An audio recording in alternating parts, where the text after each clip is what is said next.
Hi, thanks for joining us today from the 2023 Good Roads Conference in beautiful downtown Toronto. I'm Rachel with Good Roads, and I'm here with Tyler Corcoran from Decast. Thanks for joining me. Oh, anytime.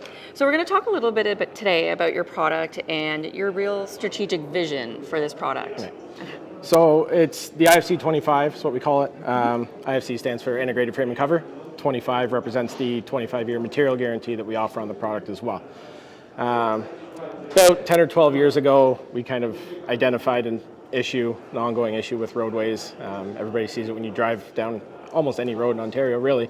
Around your manholes, you kind of get road deterioration, cracking, settlement, so it creates dips. You have issues with vehicles. Obviously, road needs repairs and everything like that.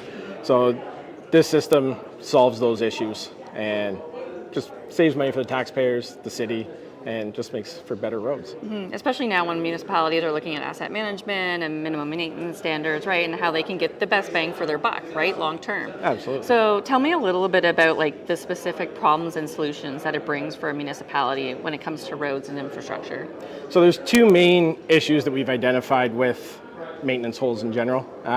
The first is below the surface. The conventional system relies on grade rings, which overall aren't a very durable product, and as time goes on they deteriorate, and especially with any sort of loading and vehicular traffic and things like that, and that's a big source of I&I, your inflow and infiltration, which especially nowadays with climate change and the severe storms and the frequency of those storms has become an issue, and it really affects the capacity of the system as a whole and takes a toll on that.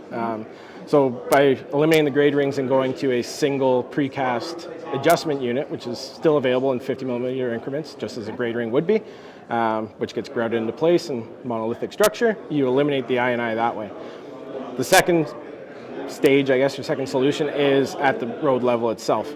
So there's a flange on the frame that sits on top of the asphalt. When I say on top, when it's finished, it's flush with the road, but there is a minimum 50 millimeter cushion of asphalt between the top of that adjustment unit and the bottom of the flange.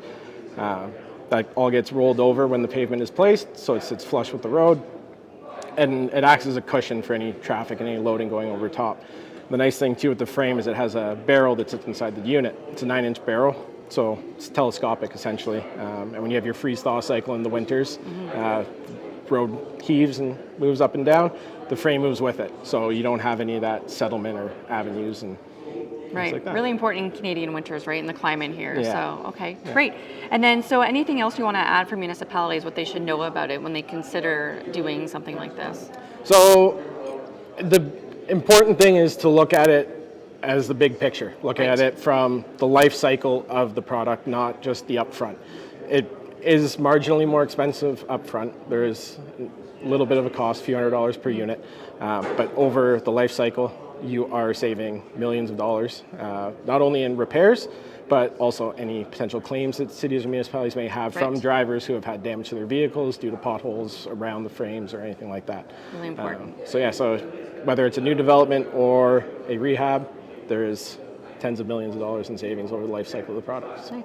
Yeah. Thank you so much today for joining me today, Tyler. Absolutely. I really appreciate it. Thanks for having me. And thanks, and tune in for another episode coming up tomorrow.